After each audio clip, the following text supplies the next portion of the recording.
What's up, everybody? Extreme Rules 2016 just ended on the network. Hopefully you saw it, because if you didn't and you're a WWE fan, a lot of your friends are going to be texting you, calling you, tweeting you, emailing you maybe. They're going to be trying to get a hold of you, telling you that at the end of the pay-per-view, holy shit. Had to say that, started off. Holy shit moment. Pretty shocking return. I didn't expect it tonight. He's supposed to return June 6th on Raw. It was announced. Anyways, WWE swerved us all. And thank you for swerving us, because I'm really happy about it that the guy returned before June 6th. As I said, holy fucking shit. Seth Rollins, the man that never lost the WWE World Heavyweight Championship, the real guy. And he was a bad guy. He was a heel. He wasn't a good guy, but in my opinion, Seth fucking Rollins is back, and he is the real guy. Roman Reigns, that's a fucking little stupid catchphrase saying he's the guy. No, he's not. Not in my opinion. But I guess in Vince's opinion. Seth Rollins is a fucking man. The guy is great in the ring, great on the mic. He was a great heel champion. And he was champion for a pretty damn long time. WrestleMania 31 until he got injured in November. And he never lost a fucking championship. So the title better go back to Rollins pretty soon. Anyways, I'll get to my thoughts on Seth Rollins returning at the end of the main event on the final match I talk about on this Extreme Rules review. I'm still out of breath. My heart is fucking doing this. I'm still fired up. I'm excited. I feel like I was shot with a shot of adrenaline. I'm still excited. My heart is fucking beating out of my chest. It's still racing. Because I'm freaking excited that Seth Rollins actually returned tonight. So I'm really excited about it. It's hot as hell in this room. It's upstairs, so it was like, I don't know, 72 today. Feels like 85 degrees in here. But I will try not to make this over 30 minutes, this review. If you don't want to watch all 30 minutes, I don't really care. You won't offend me. Anyways, it's damn hot in here, so I'm going to try to go kind of quick through this review. Anyways, not that you people give a rat's ass that it's hot in my room. You really shouldn't.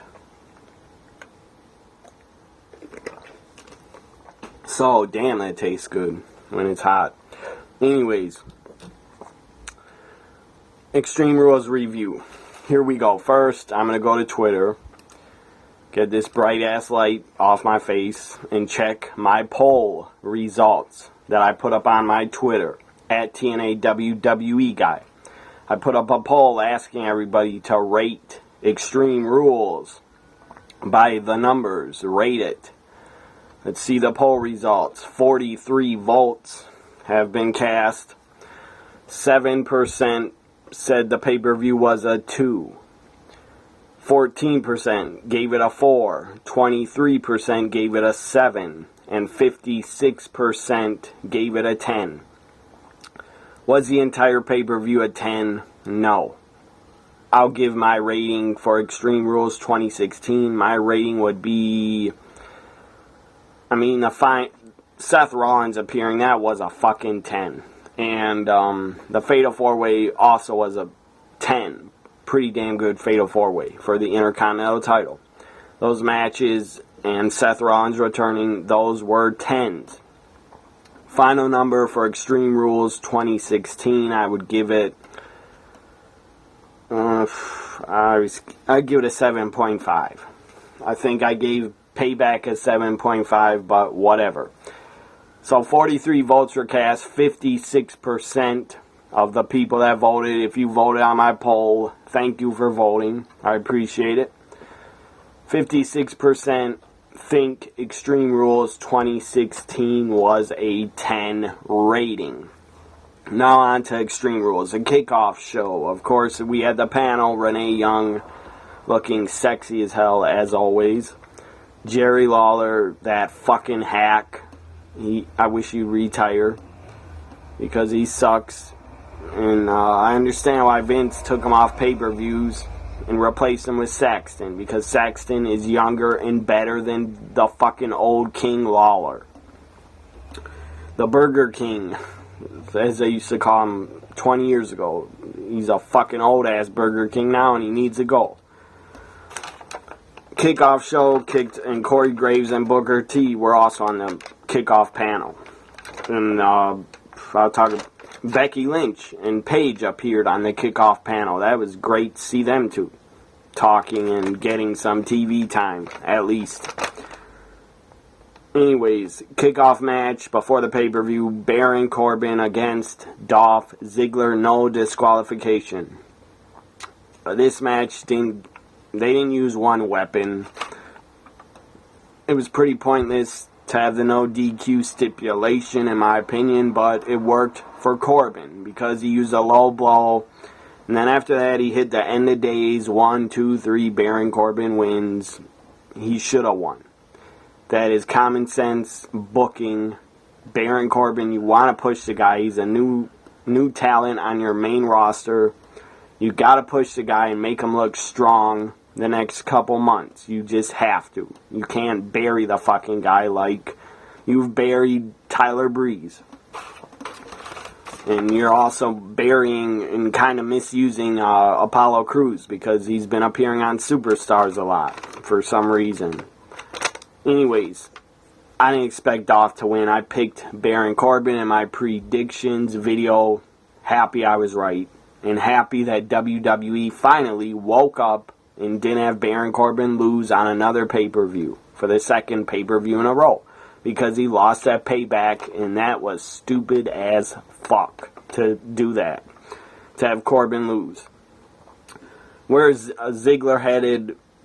I think Ziggler's headed to ask for his release probably before 2016's over. I bet you anything Ziggler asks for his release like Cody Rhodes did. Will Ziggler, I don't know. Is Ziggler happy in the company, jobbing and being a mid-carder? I don't know. If he's happy, good for him. If the guy's not happy, and if I was him, I would not be happy. Not being in main events ever. And you can say that WWE gave Dolph his shot when he won the World Heavyweight Championship. They gave him his opportunity, and you could say he blew it when he got injured and got a concussion. Well, they should give Dolph another fucking shot, another opportunity. I'd rather see Dolph win the championship than John Cena again or Randy Orton again.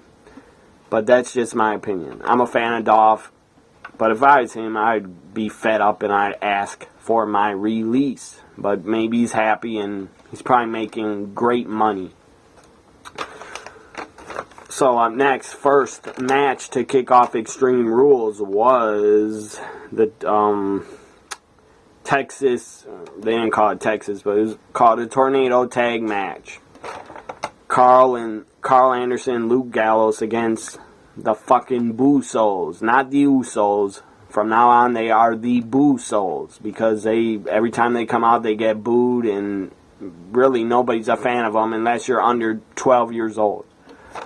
And if you are a fan of them and you're over 18, you're weird, in my opinion. But whatever, you can like whoever you want to like. If you like the Usos, good for you. I don't like them. I'm not a fan of theirs. Carl and Luke Gallows win. Thank God they won. I predicted they would win, and finally WWE did the right fucking thing, having them win on, I think, their first pay-per-view match. Because they appeared at Payback, but I don't think they had a match.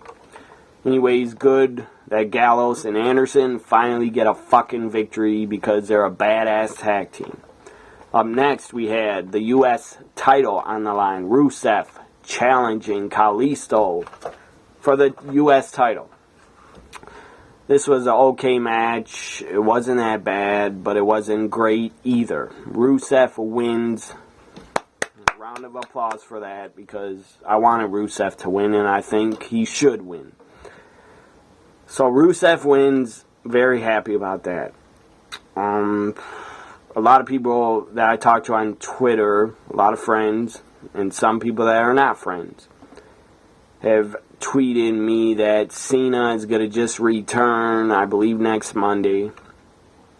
Cena is going to return on Memorial Day and defeat Rusev and win the U.S. title. That would be the stupidest fucking decision to be made, in my opinion. It would be stupid as fuck. I don't want to see it. I already saw that happen last year. WrestleMania 31, Cena defeated Rusev, became U.S. champion, did the U.S. title open challenge. Cena already did that crap. I already saw that crap. I don't need to see it again. That would really piss me off. If Cena comes back, it'd be pointless, in my opinion. Cena comes back, wins the U.S. title, and starts the U.S. challenge open again. Why? We saw it last year. That's my opinion. I saw it last year. I don't need to see it again, and I do not want to see it again. WWE, don't fucking give the U.S. title to Cena. I don't know what Cena's going to do when he comes back. I don't know who he's going to feud with.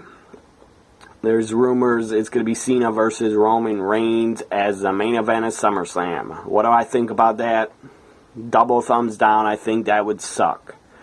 That's not a main event I'd want to see at SummerSlam. At least put Seth Rollins in there and make it a triple threat.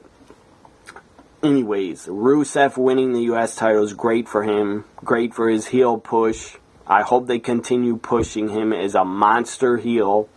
Have him hold the U.S. title for 6 months or longer, my opinion.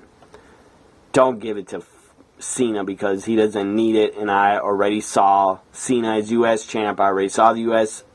title open challenge, whatever it's called. I don't want to see it again. I don't need to see it again. And if they do that, give Cena the U.S. title and the U.S. title open challenge returns, that's just lazy fucking booking by the WWE creative team and Vince. So hopefully Cena doesn't return and defeats the momentum Rusev has after winning the title. Why would you bury the guy and have him lose it in 8 days or 9 days? That would be totally fucking stupid and pointless to just bury Rusev, take the U.S. title away from him. Up next, we had the tag team titles on the line. This was the third match of the pay-per-view. New Day defending against the Vaudevillains. New Day comes out, gets a major pop. People are marking out like crazy. And I was one of them. I love the New Day. I love them as a team. They're great on the mic. Their promos are epic. They're funny as hell, and they're a great team. I predicted, don't believe me, go back, watch my predictions. I predicted the New Day would retain, and they did retain. Very happy they retained. That deserves a standing ovation, even though I'm not standing. But New Day winning and retaining the tag titles is a good thing. I liked that decision. I agreed with it. Vaudevillains, I don't see winning the titles. Maybe next month. Maybe. But I think they're saving the tag titles to give them to Enzo and Cash. From the New Day will lose to Enzo and Cash, in my opinion. When Enzo is able to return, hopefully Enzo Amore, the guy is great. Super entertaining. Hopefully Enzo can come back in the next month. Hopefully he passed all his concussion tests. New Day retains. Very happy about that. That gets 2 thumbs up. Up next we had the Intercontinental Championship on the line. Fatal 4-way for the Intercontinental title. The Miz was defending against Cesaro, Kevin Owens, and Sami Zayn. And this match was fucking epic. It was the match of the pay-per-view, match of the night, maybe the match of the year.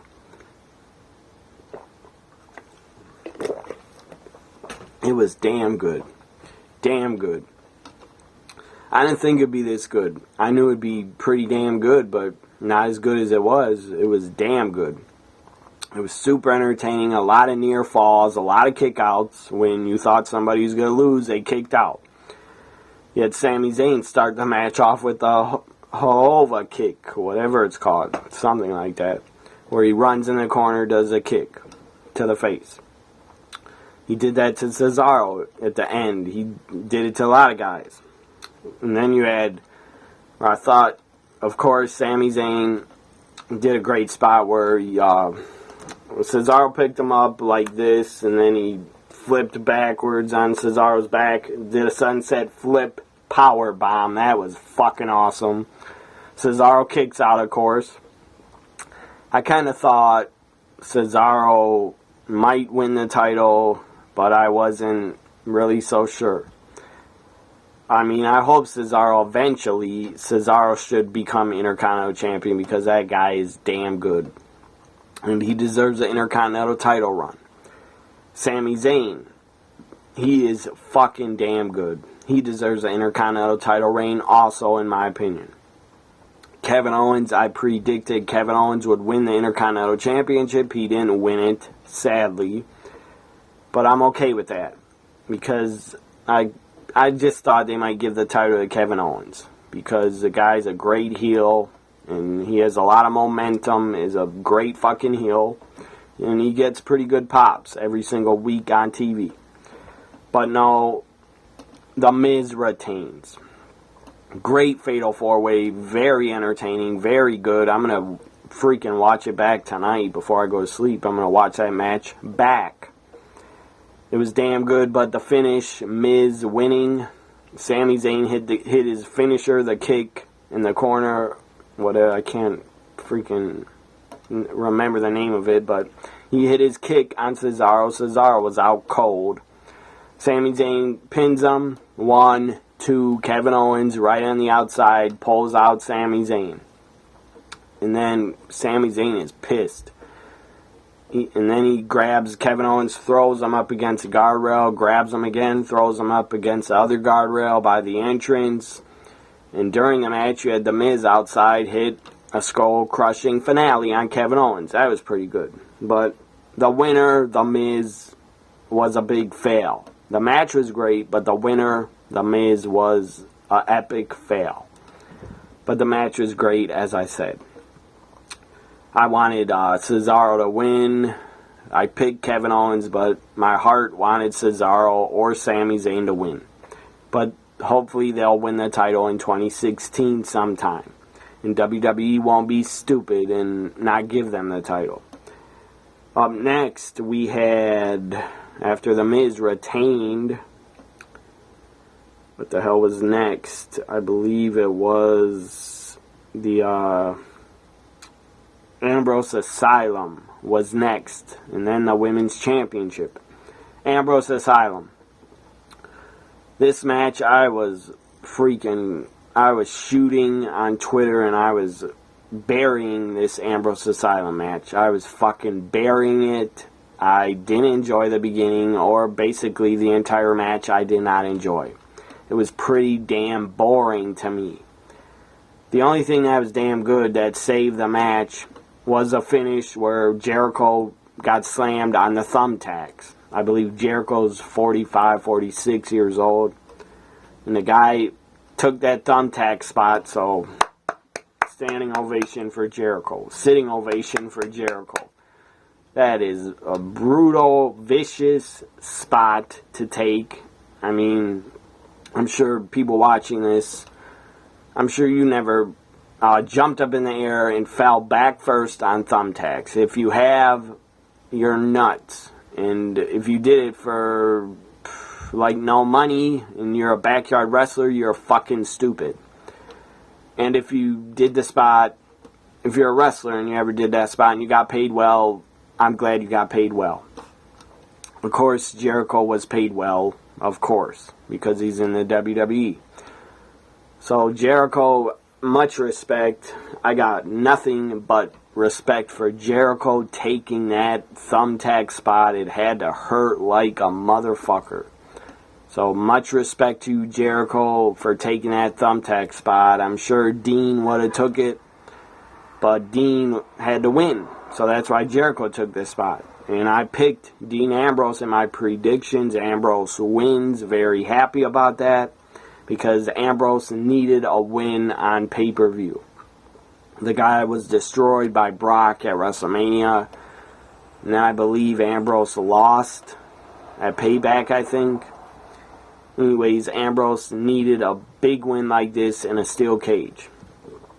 This is just my opinion. A cage match to end a feud, or two guys that are feuding. If you're going to have a cage match, do it the right fucking way and have somebody blade and bleed in the match. If you don't know what blading means, it's a word for basically doing that. For wrestlers cutting themselves with a little razor blade. They usually wrap it, the razor blade, they wrap it up with tape, athletic tape around it. And then, of course, blading is where they cut themselves on the forehead, and blood keeps flowing and flowing. Anyways, I've been a wrestling fan almost 30 years, so I'm a fan of old school wrestling where cage matches used to have blood in them, and guys would bleed. What an original thought that is, to have a cage match to end a feud and then have two guys beat the living shit out of each other and have one of them bleed, or both of them bleed. Makes a cage match better. Makes way more sense to end a feud to have both of them bleed in a cage. It just makes a lot of sense, in my opinion. But again, I'm biased because I'm an old school fan. I grew up with seeing a lot of wrestlers bleed in cage matches.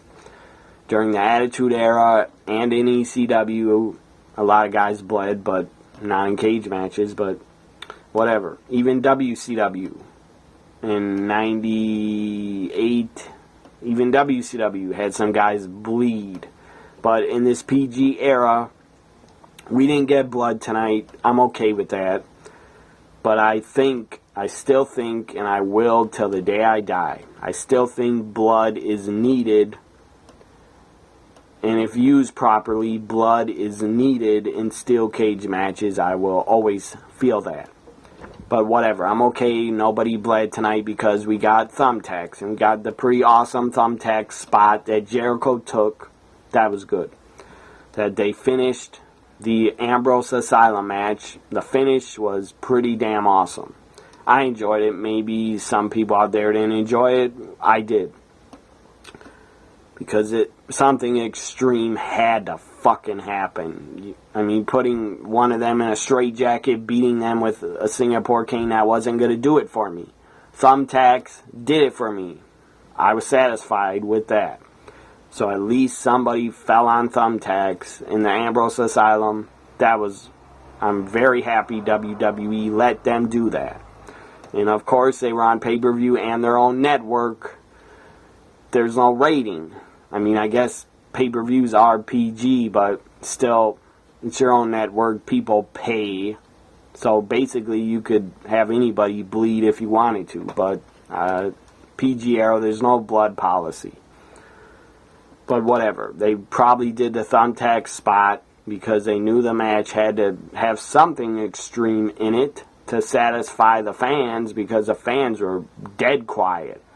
The fans in New Jersey were pretty damn good tonight. They're always a good crowd in the East Coast area. New York, New Jersey, Brooklyn, New York City, they're always damn passionate, hardcore wrestling fans out there. Anyways, the crowd was dead for a lot of the Ambrose Asylum. As I said on Twitter, I'm really bored. This match is boring as hell. And as I said, I ripped the Ambrose Asylum match until the end, until the finish, where I saw Jericho get picked up, tried to code breaker. Ambrose was holding him, threw him down on the tacks, slammed him down on his back. That was awesome. So bravo, WWE. You get 2 thumbs up and a standing ovation, sitting ovation, for the thumbtack spot that you let Ambrose and Jericho do in the cage. Up next, then he hit Dirty Deeds after Jericho had a lot of thumbtacks in his arm, behind his shoulder, in his back, and then Ambrose hit Dirty Deeds 1, 2, 3. That was the finish. After the cage match, the doctor came in, pulled a whole bunch of thumbtacks out of Jericho. That had to be damn painful. And I wouldn't take a thumbtack spot. I would not fall on my back on top of a whole bunch of thumbtacks. I don't even think I'd do it for $1 million. Maybe I would for $1 million. I don't know. I would have to think about it. Anyways, Ambrose Asylum sucked, except for the finish where Jericho fell in the thumbtacks and then Dirty Deeds was hit.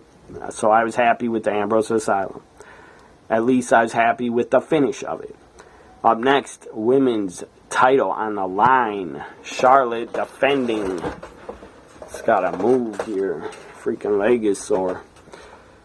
Women's title match. Charlotte defending against Natalya. Now this, I might rant on the finish of this match because it was stupid as fuck. Anyways, Ric Flair is banned from ringside. Whip-titty-doo-dah. That did nothing.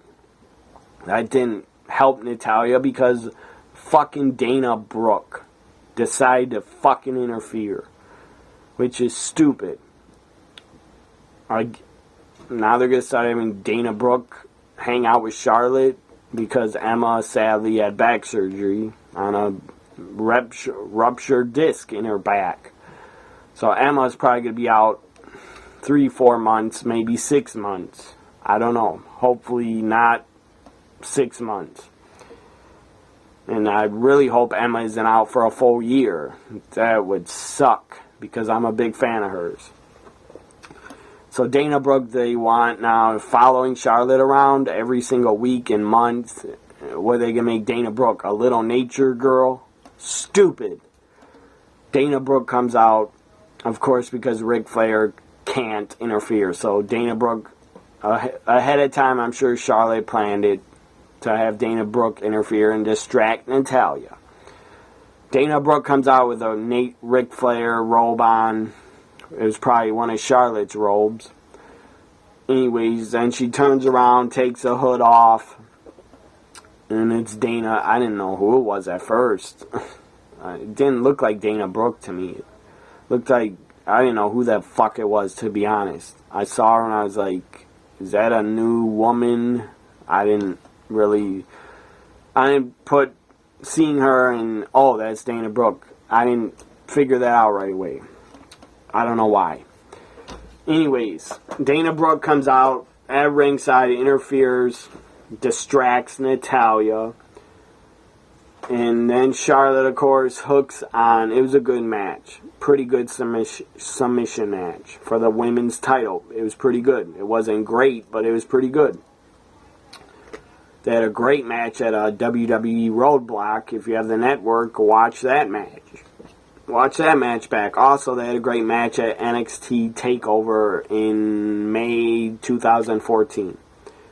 I don't remember the name of the TakeOver event, but it's on the network if you want to watch it. So, Dana interferes. Charlotte locks on the figure 8. Natalya has to submit and tap out or say, I quit. Stupid. I don't like Dana Brooke. I'm not a fan of hers, so I did not like her interfering. I also don't like that Natalya was screwed again.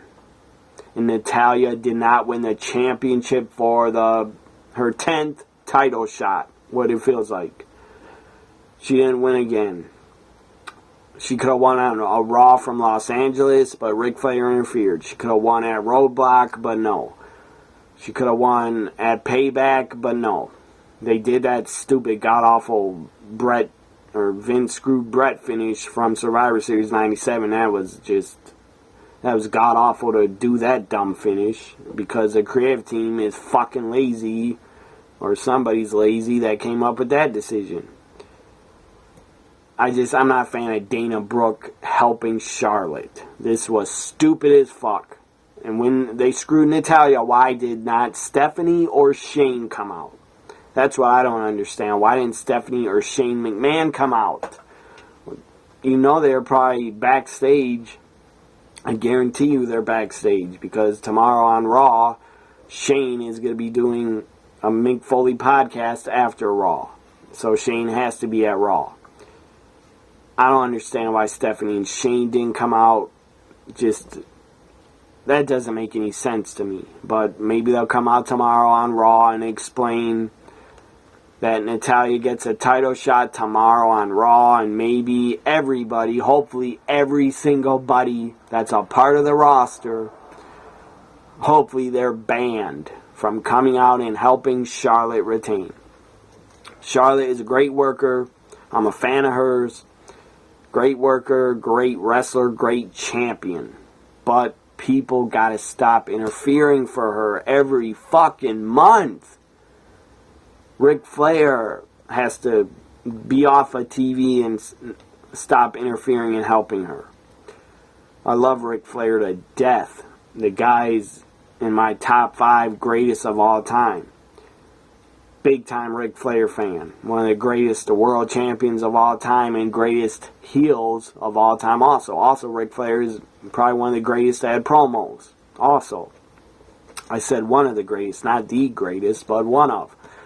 There's a lot. Macho Man was damn good at promos. Roddy Piper was damn good. Dusty Rhodes was damn good. Ric Flair also was damn good. Those are probably the top 4 that are the best, in my opinion, at promos that I've seen.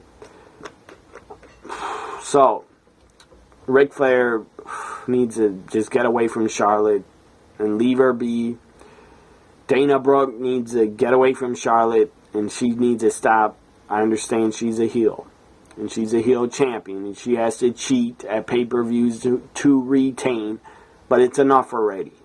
It's fucking enough already of people helping Charlotte retain the title. In my predictions, I picked Charlotte. She wins here, so I was right. I really wanted Natalya to win, because she has done everything the company has asked her for years and years and years. I mean, she agreed to do that god-awful shit, crap, stupid-ass fucking storyline they put her in when she was on SmackDown, and they showed her working out backstage, and then people would talk to her, and then they'd make a stupid fart noise in the background. I agree, fart noises are funny, but it wasn't funny. To act like Natalya has a gas problem, it was stupid as fuck to give that to Natalya, to basically humiliate her. It was pathetic. I hope they pay Natalya well, because she has done everything the company has asked her to do. They probably asked her to be on Total Divas. She's agreed to do that and bring cameras into her home with her husband. I don't think that's a good idea if you're a couple to be on a reality show, because that could screw up your marriage. But hopefully it doesn't for TJ and Natalya. They seem like they really love each other. They've been together since, I believe, Natalya was a teenager. She is the first guy, or TJ is the first guy Natalya ever dated, I believe, or ever at least been with. And then, of course, they married a couple years ago. So, she's been on Total Divas. She was put with that god-awful farting storyline like she had a gas problem, which was absolutely pathetic. Whoever thought of that, you should be ashamed of yourself and punched in the fucking face. It was probably Vince that thought of it. Vince and Kevin Dunn probably thought it was funny to give Natalya a storyline where she farts around everybody she talks to. It was pathetic and stupid to do that to such a talented women's wrestler as Natalya. That was fucking pathetic. And that pissed me off. And it was pointless. It was just fucking pointless to give that storyline, farting storyline, to a fucking great women's wrestler as Natalya. Should have gave it to anybody else but Natalya.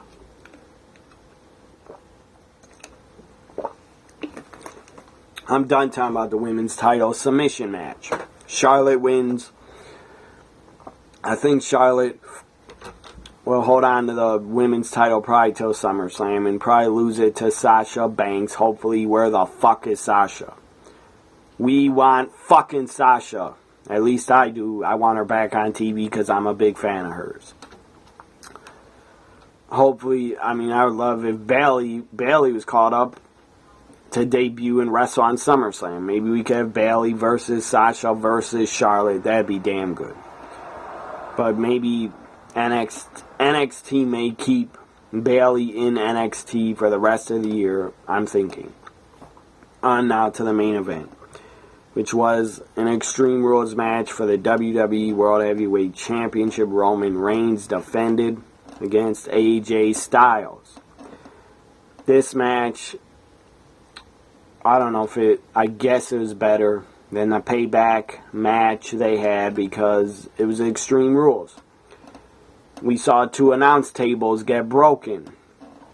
We saw Roman try a spear on AJ on the outside. He missed, and he looked super uncoordinated and unathletic. He missed and went through the guardrail. I don't like Roman. I don't hate the guy. I'm not gonna be a fucking stupid idiot. I don't have so much hate for any wrestler that I would threaten that somebody go kill them. I never do that because I'm not insane. But I'm not a fan of Roman. How he's booked, not a fan of it. How he talks, not a fan of his promos. Not a fan of his in-ring work. The guy needs to go back and train. The guy needs to learn more than a couple moves because him in the ring, he's not good. He is not good. AJ Styles way better in the ring. 100 times better in the ring. But AJ's a damn good technical wrestler. AJ can do any style and have a good match with anybody on the roster, in my opinion. Reigns needs to be carried in main events. A guy has got to be carried with another guy that is a veteran and a pro, and AJ is a pro and a veteran. So AJ does a springboard again, tries to take out Roman, laying on the table. Roman gets up, AJ crashes through the table. That was a pretty cool spot. I'm sure it didn't feel good for AJ, but whatever. Hopefully AJ, if he has an ankle injury or back injury, hopefully he's not in too much pain after this match, because I do not want to see AJ Styles go off of TV because of being injured. Nobody wants that. I'm a big AJ Styles fan. I do not want to see the guy get injured and need surgery. I believe he rested on some live events for the last, 2 weekends. So hopefully AJ's healed up. So he crashes through the table. And Roman Reigns on the outside does a spot. Picks up AJ, running powerbomb. Throws him on the table. Didn't look like he was trying to protect AJ at all. Looked pretty and damn unsafe. But I will give Reigns, I'll just say it's probably kind of hard to protect the other guy when you're launching them, throwing them in the air on a table. But the table barely broke. AJ landed on it and then it just collapsed. It did not look like a good running power bomb. It was not good for AJ. That did not feel good because the table basically didn't give away the right way. Anyways, after that, AJ tries a springboard, flying forearm, the phenomenal forearm, and he's standing on the top rope, and this was a pretty dangerous spot. AJ could have lost his balance and fell on the outside on his head. Gladly, AJ did not lose his balance because the guy's a great athlete and a pro. But he's standing on the top rope.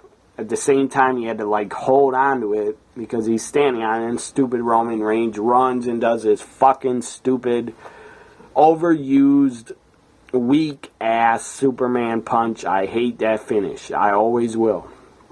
I just think it's stupid as hell. He does it way too much. He hits Superman punch. AJ's on the top rope. He falls to the outside. As I said, AJ could have got injured there. If he would have fell too quickly on the outside, he could have twisted an ankle or something, how he landed. But I don't think AJ's injured, but he's probably pretty beat up after this match.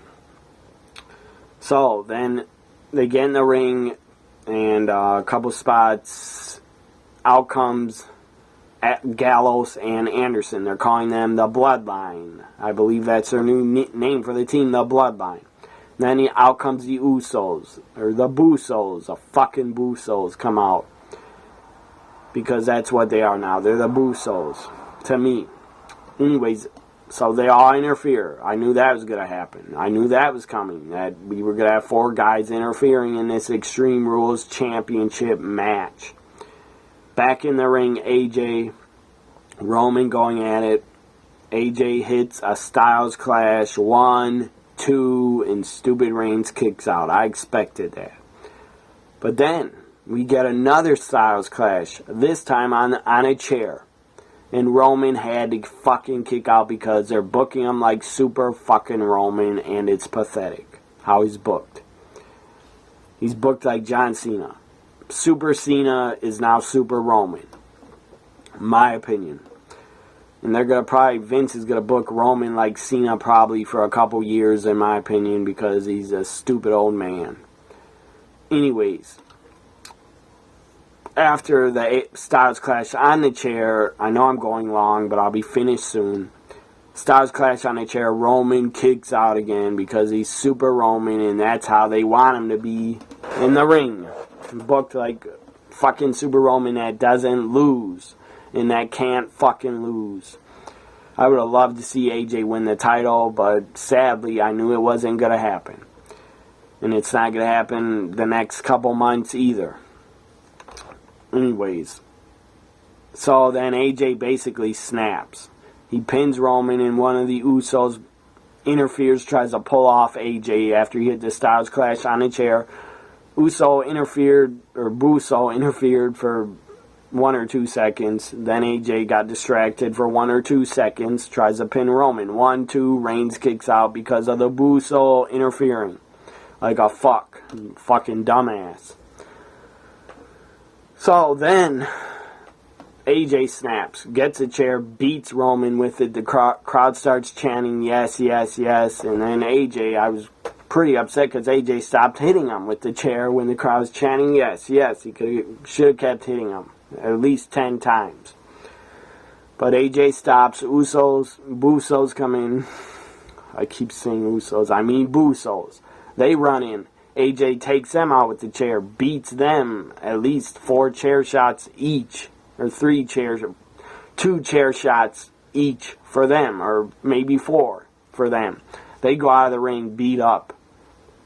Then AJ starts whacking Roman with the chair on the back. Crowd is going crazy. They're chanting yes, yes to the chair shots. And then during the match, there were a lot of pretty damn good chants. When it first started, the crowd was chanting. They were going along with the New Day clap, the New Day rocks, and then the clap. You know what I'm talking about. In rhythm with the music, and with New Day rocks, the crowd goes New Day rocks, like that. But they started chanting, Roman sucks, Roman sucks. That was funny as hell. That was great. That put a big smile on my face. That was a great chant. Also, Roman took out AJ after he pulled the mat up on the outside of the ring to expose the concrete, something we haven't seen done in a couple years in WWE. AJ was going to do a Styles Clash on the concrete to Roman. That would have fucking killed him. And if he would have kicked out, that's what I would think of that. If you kick out after getting a finisher on the concrete, there's no way. And then after Roman made a comeback and I believe backdropped AJ onto the mat, or just broke it up and did a slap. Roman doesn't know how to punch because he doesn't punch. He fucking slaps his opponent. It's like this. That's how, when he hits people, it sounds like a slap. It's not a punch. Roman doesn't even know how to throw punches, and the guy only has like 4 or 5 moves. He's worse than Cena in the ring, my opinion.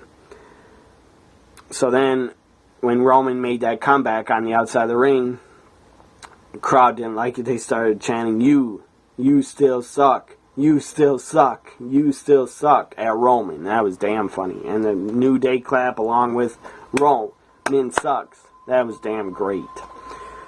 So, Roman Reigns, basically, after he was beaten with a chair, and basically beaten to hell with a chair and brutalized, he magically gets his feet. AJ's on the outside, on the apron, ready to do the phenomenal forearm, springboard forearm, flying forearm.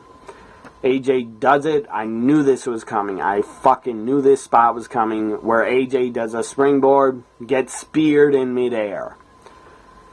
And that's what happened. AJ does a springboard, flying forearm finisher, but no, Roman has enough energy and power left in Super Roman to spear AJ. So whatever. I'm not upset because I knew Roman was retaining. Hits the spear one, and then basically just falls on AJ. Doesn't even hook his leg. 1, 2, 3, Roman Reigns wins and retains the WWE World Heavyweight Championship. Now this was shocking.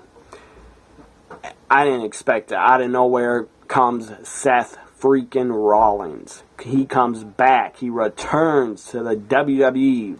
Thank God. That deserves a standing ovation. Seth Rollins is back.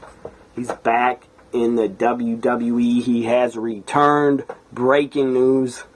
I'm very happy about it because I'm a fan of Seth Rollins. Seth Rollins is back in the WWE. He returns. He pedigrees Roman Reigns, and the crowd goes apeshit. The crowd goes insane. They loved it. They marked out. They popped. They went crazy for Seth Rollins returning, hitting a pedigree on Roman Reigns. Thank you, Rollins, for doing that. That made my night. It made watching Extreme Rules all worth it. To see Seth Rollins return was great. Great end to Extreme Rules. Rollins pedigree, and then Extreme Rules goes off the air. And when Rollins appeared, hit the pedigree, I was like this. I couldn't fucking believe it. I was happy as hell. I was excited as hell. So this has been my Extreme Rules 2016 review. Hope you enjoyed it. Sorry I went so long, but I can go as long as I want because this is my channel and video. And you don't have to watch more than 5 minutes if you don't want to. If you're bored, well, turn it off. Follow me on Twitter. And Twitter is Damn Good Times tonight. It was Damn Good Times. Had over 600 interactions during Extreme Rules. For the start of it until the end, 637 interactions tonight on Twitter. I took a picture of it. I'll put it up on Twitter later. Anyways, hope you all enjoyed my Extreme Rules 2016 review. Follow me on Twitter at TNA WWE Guy, also at NXT WWE Guy. That is also me. I run that account. Also, subscribe to my YouTube channel. Also, like my videos. Give them a thumbs up and comment on them. But most importantly, subscribe to my channel. If you're a big WWE fan like me, subscribe to my channel. Bye for now, everybody.